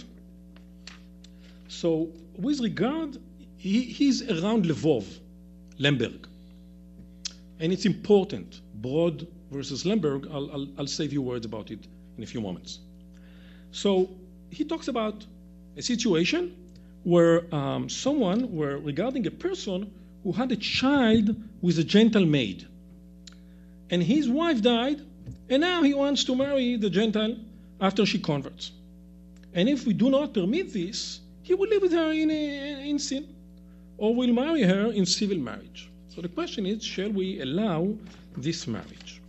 So he says in slide number 6, in such a case, do we permit him to do so in order to prevent him from serious transgression, or is it the court not permitted to do so, since we know for sure that even after conversion, she will not observe the laws of family purity, and also because the conversion itself is only for the purpose of marrying? That's exactly, he puts the finger again, that's the question. And again, he deals at length with the Talmudic sources and the Talmudic sources that were mentioned by Professor Zohar, that Maimonides deal with in his responsa. And even though that the Talmud says that such marriage would be effective, or such conversion will be valid ex post facto, according to the Talmudic. So he has, because we're talking about a Gentile maid or slave that was in his house, so he has a Talmudic source to hold on and be lenient and say, yes, the Talmud itself said in such case that ex post facto you should do that. And Maimonides said, as we heard from Professor Zohar, that you should do it also lechatchila. So let's follow that. But Schmelke says no. We should distinguish between the Talmud period and our period. Why? Because, and slide number 7, because he said in the Talmud period, since they converted and accepted the yoke of commandments upon themselves, it is assumed that despite the duress, they accepted the commandments. So basically what it means, if someone converted in Talmudic period, according to Schmelkes, whether it is imagination or whether this is the real reality of Talmudic period, we don't know, but that's how he understands the Talmud period. In Talmudic period, when you convert, you join the Jewish community, and whether you were serious about accepting the mitzvot while you converted or not, this is what's going to happen. You join the community. If you're Jewish in medieval period and you live in a Jewish neighborhood, you can't open your store on Shabbat, and you live like any other Jew. But he says, in our time, everything is completely different. And let's look at slide number 8. He says, and I'll maybe read only half, and in the middle, and accordingly, in our generation, says Schmelkes, through our many transgressions, they convert people in Germany knowing that after the conversion, they will not conduct themselves in the proper Jewish manner.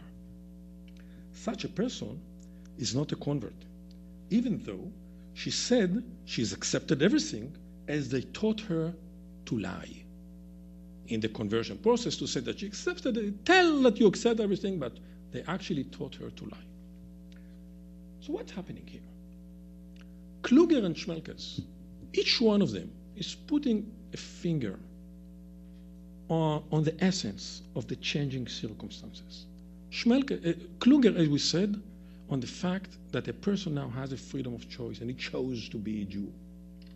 Schmelkes puts his finger on another point, on another essence of modern time. Jews, many Jews, no longer observe the mitzvot. Joining the Jewish community doesn't mean anything about what is going to be your lifestyle, contrary to the previous time. If you join the Jewish community, we didn't have to be so clear in the process of conversion about accepting the mitzvot. Because once you join the community, your children will go to Jewish school. They will learn the Jewish curriculum. You'll do what everyone is doing. Now it's different. So each one of them is putting his finger on the other side of the story. And the real question is how to decide between these competing values and between those competing circumstances. How are we going to decide here?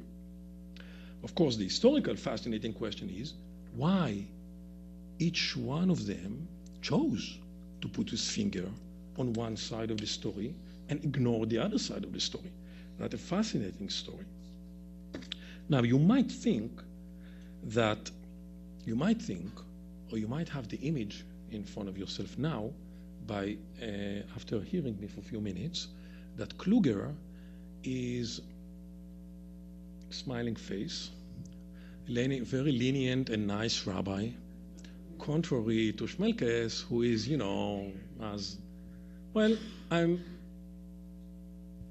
I want to tell you that this is not the story. Kluger is known for his battles against any little change in traditional life in his community. He conducting battles if you read them today, you'd say, what is the difference and what is the matter? But he wouldn't allow any little change in the way of traditional Jewish life in his community. And here, all of a sudden, in the question that we think is the question, he's all of a sudden very lenient. So we can suggest an answer, and I want to suggest an answer, but I want to tell before I suggest the answer that what is the answer is not so important, because what important is that we have those two sources in front of us. And from now on, all the rabbis that deal with the question, they choose whom they want to quote. They want to quote Kluger, or they want to quote Schmelkes. And each one has a reason why which source he wants to hold to. And the historical reasons why Kluger wrote what he wrote is no longer relevant to the current debate. So the reason what I am suggesting is, if you look carefully in broad at Kluger's time, this is not Germany, this is not France, this is Galicia. And at the time of Kluger, the community is still one homogenic community. There are voices of the elite enlighteners.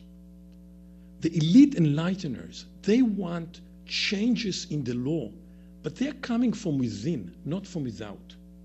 They're not enlighteners that want to break the rule of the game. They say, according to the Talmud, we are allowed to do this, let's do that. They're suggesting minor changes with claims from inside. And he is afraid. Where are they heading to? But he still has the power of the community. He doesn't dream, he doesn't have in mind the collapse of the community. The fragmentation of the community, he doesn't have in mind.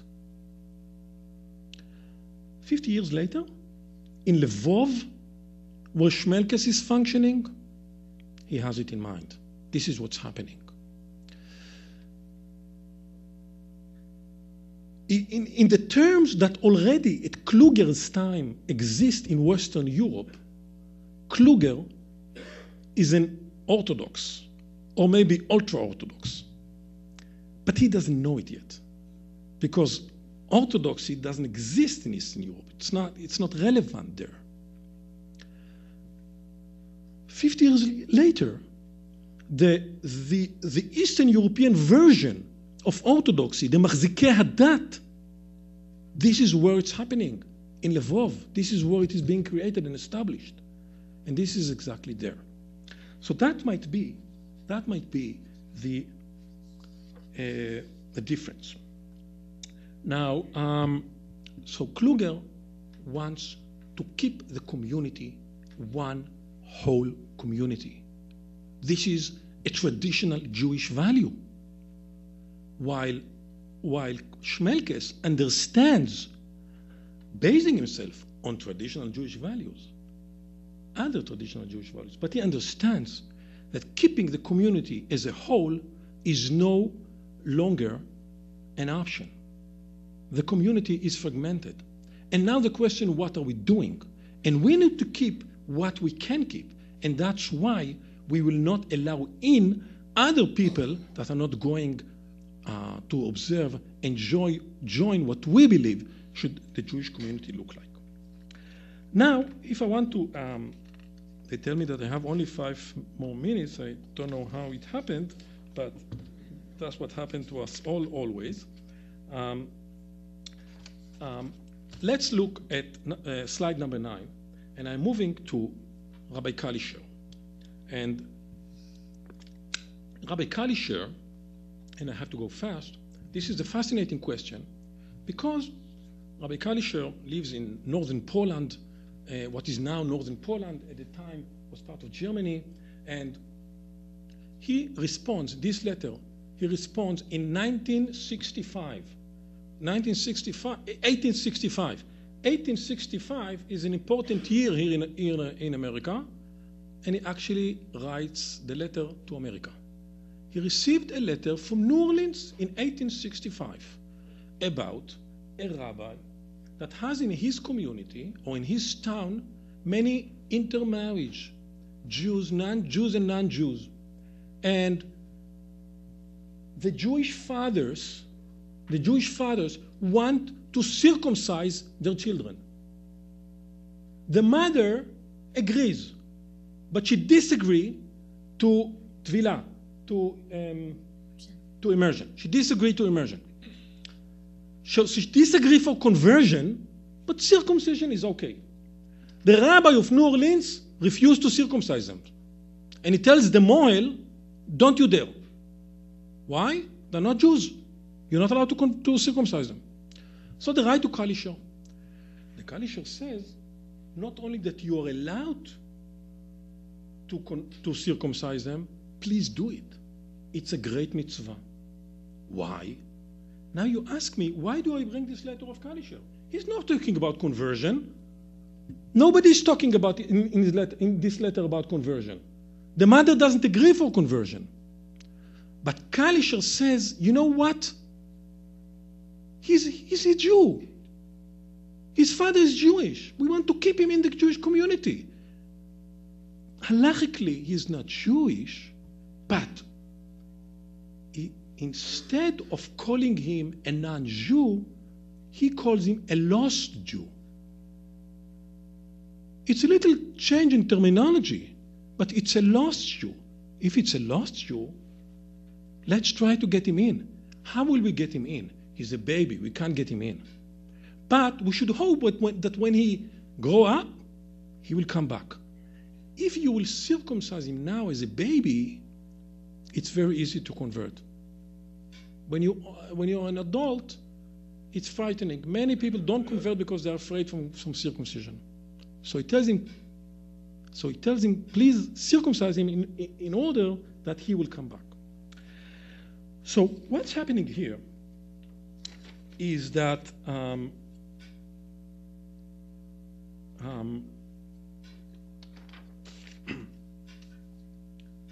we have here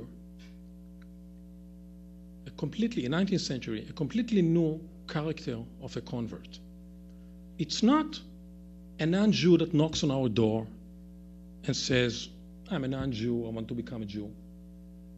but it's someone who knocks on our door and says, you know, all my family is Jewish. I want to join them. My wife is Jewish. My husband is Jewish. My father is Jewish. I want to join the Jewish community. I want to be with my family. This is a completely new phenomenon. And on the other hand, the posek, the rabbi, has to worry not only about this specific person who wants to convert, but because he's part of a family, he has to worry about the entire family, the Jewish family. What will happen to them? What will happen to them if he will not convert? So they will probably, as a family, will be outside. Now, I understand that I have to finish, right? So I will just say that there is a similarity here between how do you relate to Giyur and how do you relate to the big question of Jewish existence in modern time, when many Jews, or maybe most Jews, are not observant anymore. And how do you understand what the concept of Klal Israel is, and what the concept of a Jewish community or the Jewish people is? What is it? Those who want to say it is a lost concept, we just should close ourselves into our what was the traditional Jewish way of life and stick that there, they will close the gate for conversion in that period, because it's not the traditional conversion. Those who say we should find ways to include everyone in and to define the Jewish community in, despite the fact that we believe that this is wrong and we believe in following the tradition, but we should find some ways to include everyone and to define the Jewish community in a way that everyone is in, would also welcome the conversion in order to keep the entire Jewish family within the Jewish community. Now, you might be not surprised if that is the case to hear that if we will try to make and to analyze who is between the poskim, who is in which side, you will find a very interesting similarity between the rabbis who are supporting the Giyur, like Kalisher, like Kluger is earlier, but like Kalisher, like Glasner, and many others, and their support to the idea of Zionism. And those who against the Giyur, and they are against the idea of Zionism.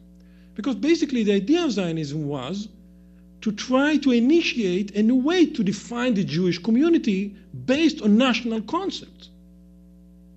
And basically, although these rabbis don't say it explicitly, but they're paving the way for Giyur, for a religious Giyur, by religious traditional characters, but basically, to some extent, a national conversion. So I wanted to conclude, but I don't have time, with Rabbi Unterman, the chief rabbi of the state of Israel. Do I have time to read this out? Okay, okay, with Rabbi Unterman, who spoke about the immigrants from Russia, not in the last wave that we are talking now, but in the earliest wave in the 70s, first wave of the. And Rabbi Unterman was a Litvakish rabbi. You know, he came from Lithuania or from Poland. Basically, he was ordained by Chaim Rosa Grudzinski, the chief rabbi of Vilna. But he was still in Poland, maybe one of the greatest supporters of the Zionist movement, and then became a rabbi in England, and that's how he escaped the Holocaust. And then, late 60s, he became the chief rabbi of Israel. And he talks at length about how important is in our days to help all the immigrants the family members of the Jewish immigrants, the non-Jewish family members that came to Israel, how it is important to help them and be lenient and show nice face to them and welcome them into the Jewish community. Basically, he understands now State of Israel choosing again to live in the State of Israel as a or the new Jewish community, right? Which choosing to live there and be part of that is basically choosing to be a Jew, and we should welcome it. Thank you.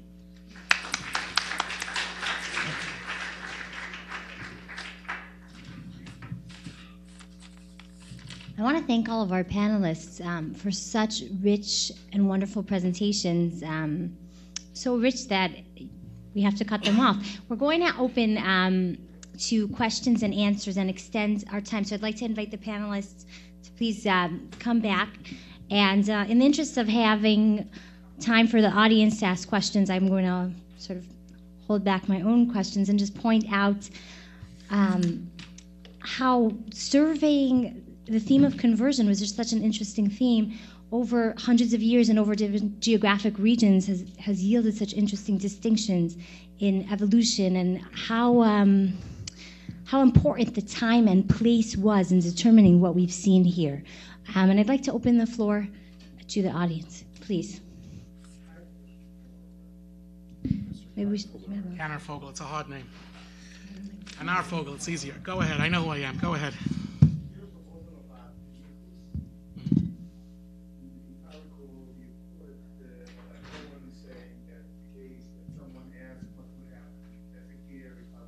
Moshe Cohen in his Crusade Chronicle, right? Uh-huh. And he said that it would be all right because then you would be with us. Right. You would be with us, but you'll be with them. And them was Abraham. Right. Not a bad person to be with. No. No. 100%. Wait, Professor Cannervogel, not everyone can hear. Oh. Can you just summarize the question? The question, essentially, very good question, was according to the rabbinic authority at the time, or the rabbinic figure at the time of the First Crusade, where he tells a potential martyr who was a convert, a ger, if you undergo martyrdom, you will get a very lofty reward with all of us.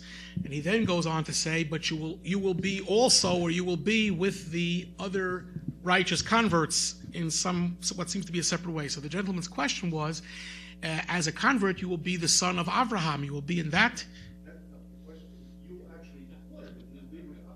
Right. Right. So the question is, being with Avraham is the quintessential good Jewish lineage. That's great yichus. Except to say, you're right, except to say that Av Hamon Goyim, Avraham in that sense is the father of many righteous people, not only amongst the Jewish people. And even if we'll take it just as you suggest, that's the whole point. It's still being put forward as a somewhat separate category. That's what I called it, equal but separate. In other words, you don't need that distinction. Once you raise that distinction, you are leaving this precisely for this kind of analysis. If you wanted to say you'll be with all the Jewish tzaddikim, he knows how to talk English or Hebrew, right? Here he categorizes his categories in this particular way. Again, the problem is not right. The problem is not being a son of Avraham. The problem is that in this context, when it's juxtaposed to something else, not kol hamosiv goreya, he has... Avraham himself is a convert. Correct. Well, by the way, that's the other point, that Avraham himself came to the Jewish people. That's correct, too. So, in any case, it certainly is suggesting a separate, an equal but separate category. Please. Tov.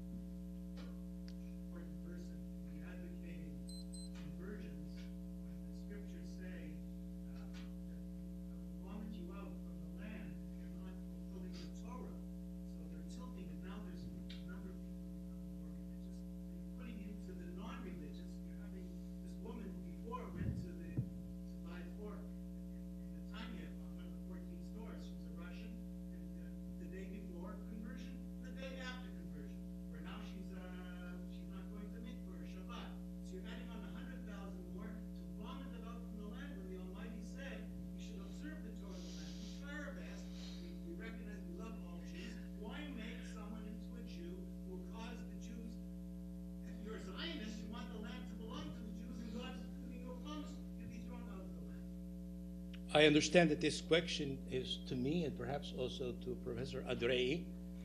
If you believe that that's how divine providence actually works in history after the Holocaust, I don't know who you're talking about. Okay? So anybody today making a consideration about the policy of Giyur on the basis of God is going to vomit out this or that person because they're not frum, that's a big problem. Second of all, maybe the fact that they'll observe certain mitzvot of ahavta l'reacha kamocha and not slandering other Jews is more important than if they're going to be shomer Shabbos or eating pork. Maybe God has that consideration. Therefore, what the rabbis who are in favor of this, and with great respect for my esteemed colleague, I don't think that the rabbis are doing this because of Zionist motivations. And the rabbis in Chutz La'aretz, like Rav Kluger and Rav Eliyahu Chazan and others who were doing it all over the world in the 19th and 20th centuries, accepting converts who they knew were not going to be observant. They were doing this because, and here I fully agree with Professor Adrei, they felt that despite the schisms within world Jewry, rabbis have a responsibility for all Jews and not only for the frum ones, and therefore they have to be especially inclusive of those Jews who have fallen out and married out. Can I Professor Adrei, yes. Yeah, I just wanted to add something. First of all, to you three, I never used the word because, and I will not use it. I didn't say they said because they were Zionists. But I said the supporting the idea of Zionism and supporting the idea of Giyur are both coming from the same way of thinking, which is understanding what's happening to the Jewish community and feeling responsibility to the entire Jewish community. And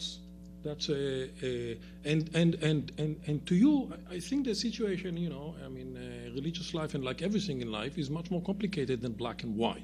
And a rabbi, and most rabbis are serious people, and they take, they try to value, to balance what is on the scale, and on the scale is mixed marriage, losing more people, marrying outside of Judaism, more, and so on and so on. And if you balance everything, they decide it's appropriate to allow the people to show nice face to them, to allow them in, and let them assimilate into Jewish community and become like most other Jews today. Yes, please. My question is directed to Professors Adrei and Zohar. With regard to the shuvot that you chose, Professor Adrei, you chose Sephardic rabbis, He's the Ashkenazi, he chose Sephardi shuvot, and I'm vice versa. you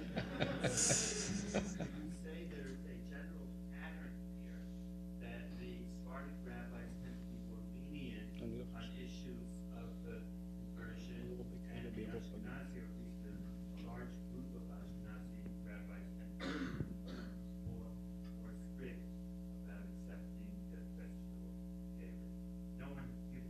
Neither of you focused on that, but that's an impression that one might be able to make.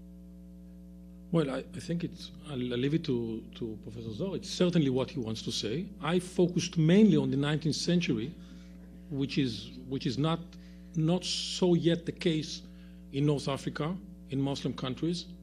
The problem is not there yet, so that's why I didn't have, I have less materials in the 19th century from Sephardic area, but now, in Israel that we things are more together, so you can see also Sephardi rabbis who try to compete with the Ashkenazi fellows and actually the rabbi who started the last huge debate and annulling the conversion of the more lenient courts was a Sephardi rabbi.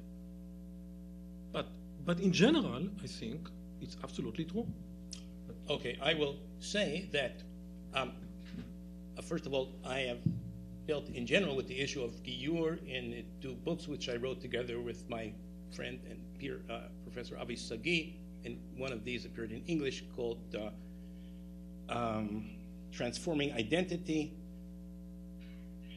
I do think it is certainly the case that almost all Sephardic rabbis, until they started studying in Haredi yeshivot, were inclusive. It's not the opposite with regard to Ashkenazic rabbis. There are many leading Ashkenazic rabbis, including the founder of Agudat Yisrael, that were in favor of a conversion in cases of intermarriage, even when they knew that people weren't going to be frum, because they did have, and here I will follow the thesis of Professor Edrei, they did have the notion, many Ashkenazic rabbis, of responsibility for all Jews, and not only for the frum Jews. There was a certain school of thought which began in Eastern Europe and grew in strength in a certain way that said our responsibility and the future of the Jewish people is only with those who are frum, and this definition became so self-evident to them that it seemed self-evident to Rabbi Shmelkes that a person who didn't intend to be frum, the gear itself could never be intrinsically valid, even ex post facto, but that historically is a tremendous innovation opposed to the Rambam and many other sources. But I think, one little thing should be added here, that the nature of the collapse of the community in North Africa and in Western Europe is completely different. In North Africa, even though many Jews were not observing Judaism as they were a few decades before, they didn't rebel against Judaism. It wasn't a break of the community. Maybe this had also to do with how the rabbis related Well, to them. that's might be, but there were not ideological movements against the rabbis, like the huge movements in Western Europe and later on in Eastern Europe. So in North Africa, and so was the case, and so was the case in Israel in the 60s, 70s, and maybe even today. Those people who were less frum, as you say, they would drive the car on Shabbat, but everyone would come Friday night to shul, would come to synagogue, everyone, and then would do what he wants. That was the case. This was not the case in Western Europe. So now the question, which is the chicken and which is the egg? Okay, we can debate about it. In the back. Could you just speak up a little bit? Both of you have presented more open approaches to conversion, and I'd like to ask you, how do you respond to threats or warnings to your favorite by Orthodox people in Israel, saying that allowing conversion of diversified would lead to schisms and splits and roots of lineage, and eventually that Jewish people will no longer be a people because people will not marry other converts, etc. Well, speaking for myself, I can tell you that these same people already conduct books of lineage, and therefore it's an empty threat. Because they, anyway, won't marry many other people who are born Jews and who are Jews by halacha, and maybe their ancestors were in Ashkenaz and not in France in medieval times, and therefore they anyway don't marry people who are not of a pure lineage. They don't marry Sephardim. They don't marry Ashkenazi Baalei Teshuvah. They don't marry a whole range of people. So the notion that this will cause the rift, no, what's going to really cause the rift is, in my view, the opposite. If so many people who are halachically non-Jewish effectively assimilate into Jewish life in Israel and here, let's not only talk about Israel, eventually the whole notion of halachic definition of Jews, which is not according to observance. It's a miracle, right? The Talmudic rabbis chose not to define Judaism on the basis of observance. He's worshiping idols, he's Jewish. That's a continuation of the biblical definition. God never says to the Jews, you're worshiping idols, you're not Jewish. Okay? So that definition, that whoever is Jewish is if you were born to a Jewish mother classically, or you converted according to halacha, and that's it. Behavior and belief is not the. Everybody should believe, everybody should behave, but that's not the definition. Halachically, Yehovuzin, that's going to be endangered if we don't have Giyur. If I can add, I agree with everything Professor said, but I think that this claim that you quoted is somewhat dishonest or not fully honest, because by those who brings it up. Because as Zohar said, this is the case already. Now, who is going to marry those converts? Who is going to marry them? They're probably Israelis, secular Israelis, or less, or Sephardi, half-secular Israelis. What about them? Aren't we responsible that they will marry within Judaism? So I titled my article, which the first article I published on Giyur, with a quotation from Khatam Sofer, who said, "We are not responsible for them." And I think what's going on here is we are responsible, and that's the difference.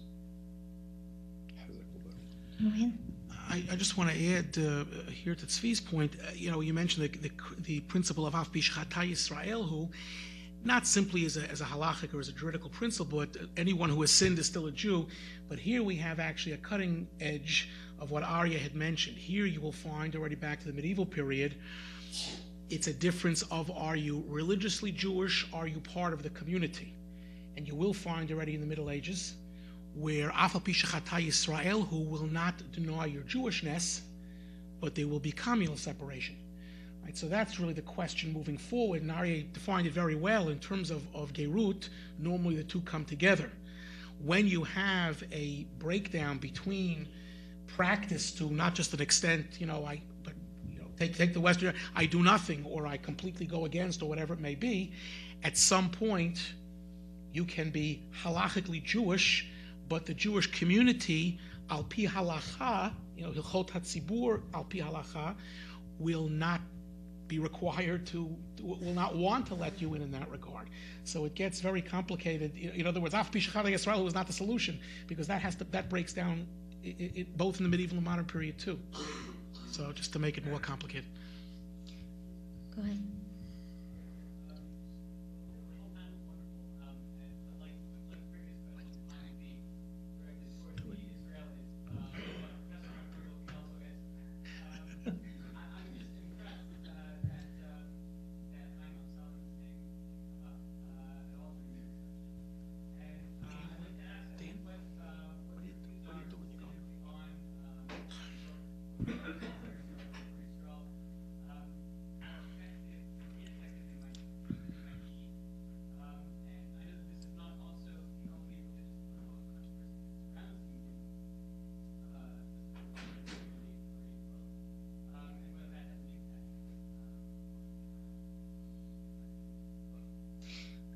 Somebody needs to summarize that, because no one on this side of the room has any idea what was just said.